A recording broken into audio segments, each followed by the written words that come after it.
जंजीर में जकड़ा राजा मेरा अभी भी सब पे भारी है, जिसका नाम खेसारी है भाई। नमस्ते प्रणाम, मैं आपका भाई सुनील। स्वागत है एक बार फिर से आप सभी का भोजपुरी किंग चैनल।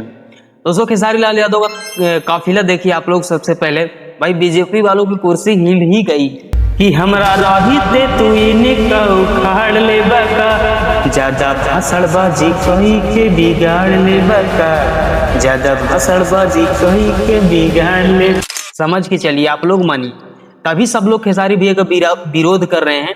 और हमारे खेसारी भैया के फैंस पेज भी बोल रहे हैं भाई कि उखाड़ लो जो खेसारी भैया को उखाड़ना, मतलब खुला चैलेंज दे रहे हैं। साइड में पोस्ट देख सकते हैं आप लोगों ने, मैंने लगा दी। और कहीं ना कहीं सब लोगों को लगता है कि खेसारी लाल यादव इस बार विजयी बन जाएंगे। हमारे भोजपुरी इंडस्ट्री के ना तो निरहुआ जी पहले बार विजयी बने, न पवन सिंह, न रवि किशन, न दिनेश, कितने लोग, न पवन सिंह। अब देखना ये दिलचस्प होगा कि हमारे खेसारी भैया पहले विधायक चुनाव में विजयी बनते हैं नहीं। आप लोग बताइए कमेंट्स करके, खेसारी भैया विजयी बने क्या नहीं। चैनल को सब्सक्राइब कर देना, इसी प्रकार का वीडियो हमेशा मिलेगी आप सभी को।